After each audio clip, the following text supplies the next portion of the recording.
Right, I have a little story to tell. I'm not sure if it'll get me arrested or not, because it was 20 years ago, pretty much to the day. 4th of September 1998. It's gone down in my sort of friend circle as Tequila night. Now, I was merely just 19, I believe, and it was after my first year at university, so I felt like I knew everything there was to know about drinking. And all my school friends had gone on gap years, you see, wasting their lives, just year off doing fuck all. And so I took it upon I was the only one out of a group of, say, 12 of us. We decided to go down to Newquay for a week. A bit of a blowout, you know, before they all started university and I started my second year. I'd say my second year, but that's another story. So yes, we all, 4 of us decided to go down in my old Seat Ibiza Mark 1, the old square type, fantastic little car. Engine made by Porsche, don't you know? We went down to Newquay and the rear suspension was absolutely shagged, so it sort of scraped along quite happily on its paunch. All the way down to Newquay, 303 and all that, A30, etc. So anyway, we got to Newquay, we decided to go down a day early, so we went down on the Friday night, 4th of September 1998. And everyone else was due to turn up on the Saturday, sort of lunchtime-ish, maybe later on in the afternoon. So we only had accommodation for the Saturday night, so we had no accommodation the Friday night. But we thought, oh, no, we'll be fine, we can sleep in the car, we can pull, we can, you know, find a bed somewhere, no problem. So, well, we got down to Newquay, and we had a rather good time. There was a pub called, there was a club called Sailors, I believe it's still called Sailors. And I think there was a little bar called Corkers, something like that. Anyway, being Newquay and a sort of studenty kind of place, and in those days you could still have happy hours and pound a pint and all that fun stuff. This particular bar was doing 50p a shot. Now, I'd been at university for a year. I'd downed almost pretty much every sort of drink you could think of in a pint glass, including my own urine. Good old rugby club. So, I was filled with this sort of bravado slash big-headedness slash twattishness, where I just said, well, I can down anything. Give me a pint of whatever you want. Now, this is in a place where the shots were only 50 pence. I believe it's 16 shots make a pint, something like that. Anyway, so that's 8 quid for a pint of whatever you poison. And these guys had been saving up their pennies for a year on their gap year to then do a bit of travelling or just go to university because it's bloody expensive.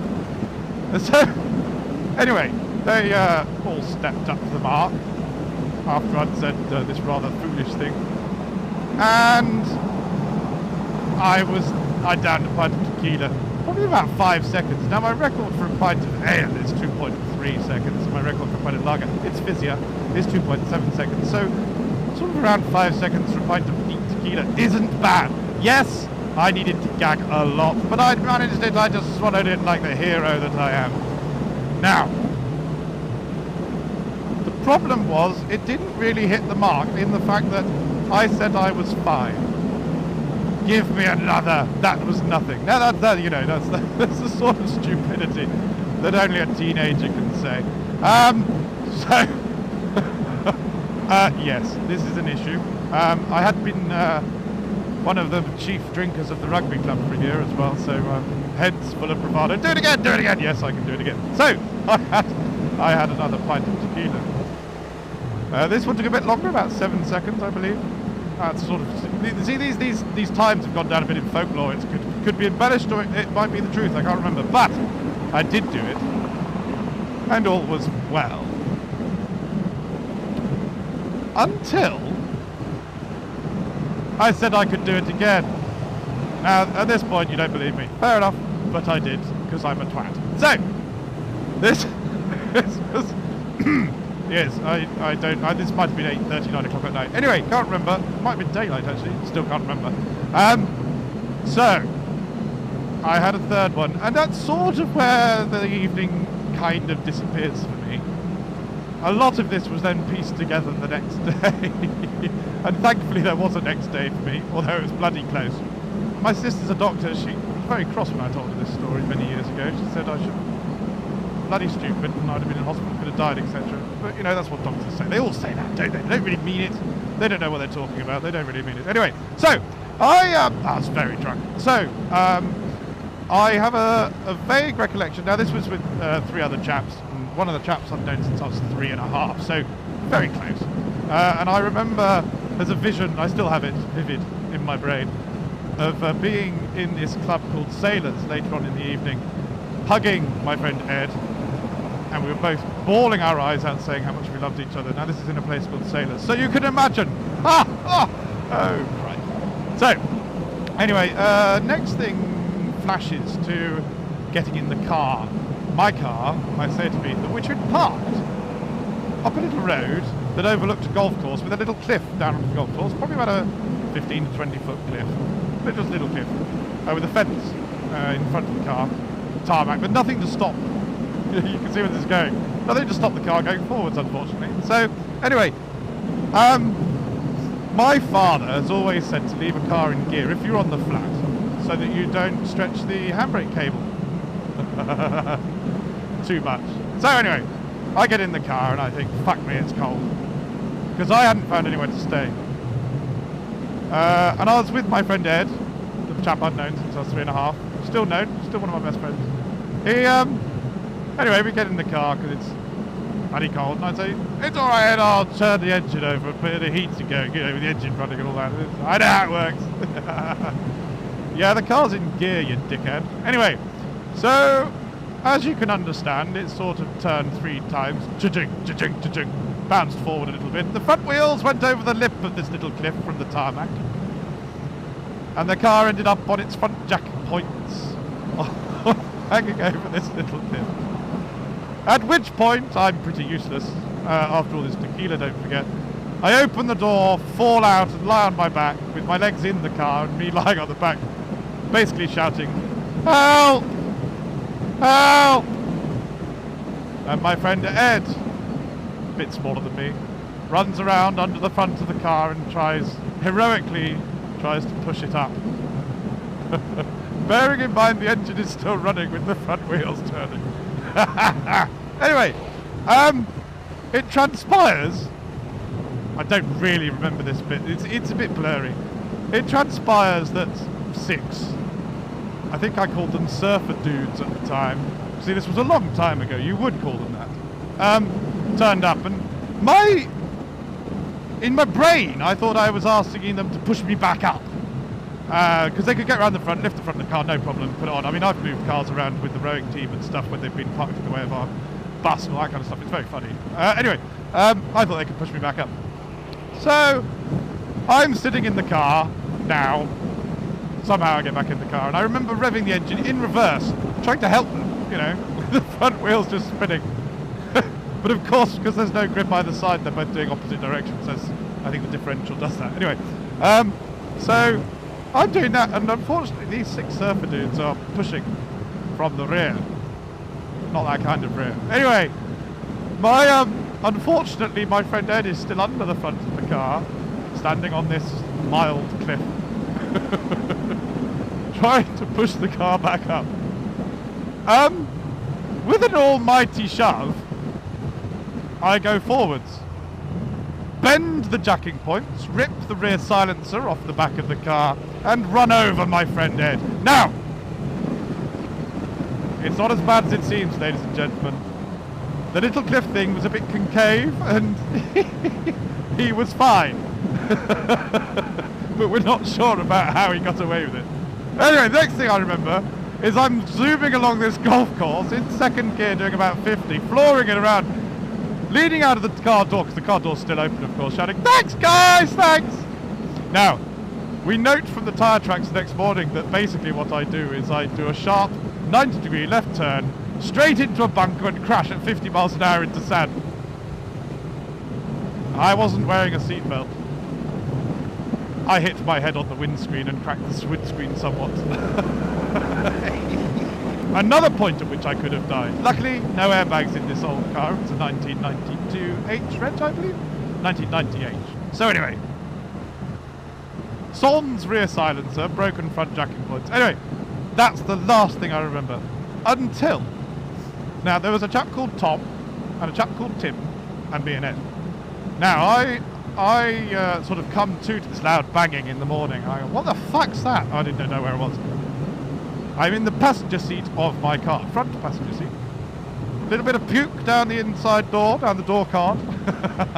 Just a little. It's amazing what tequila does to you.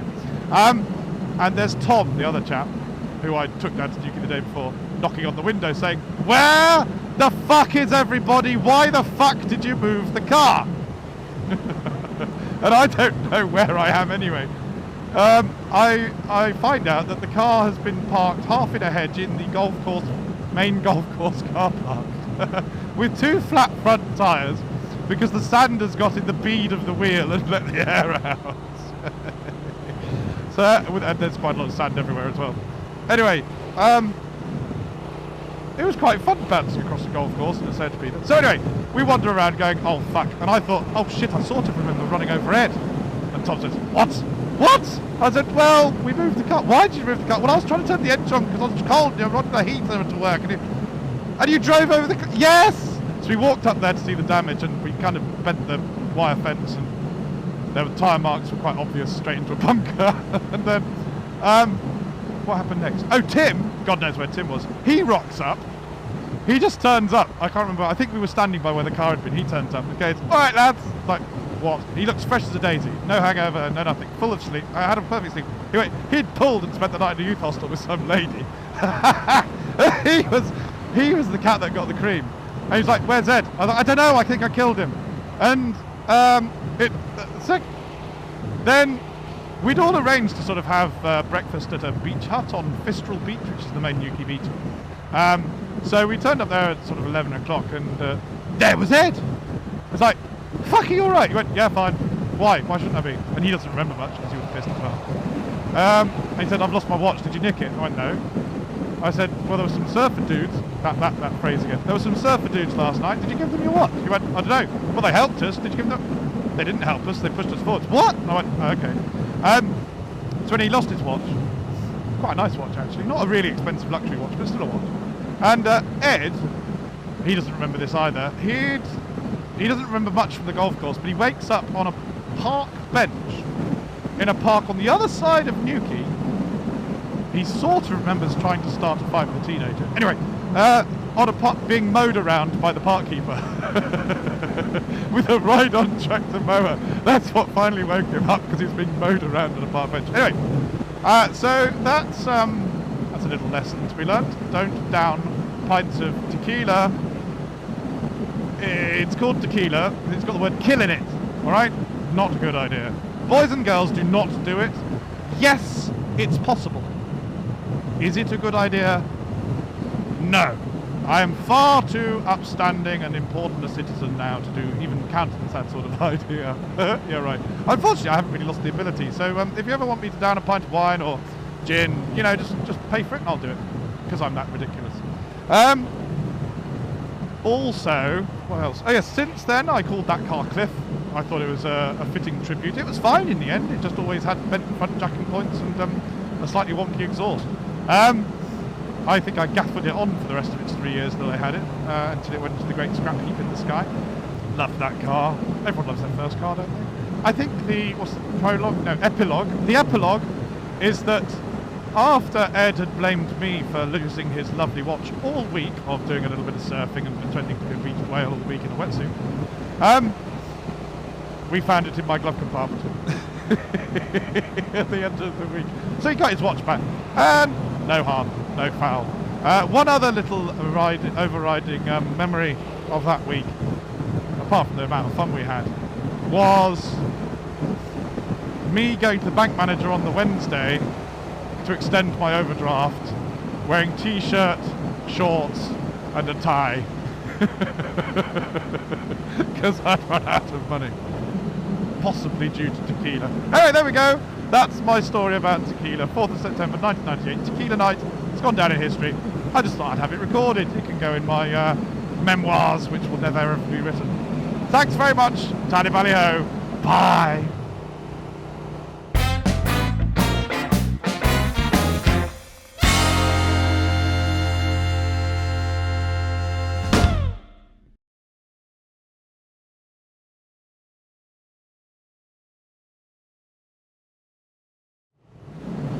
Captain's Log Additional.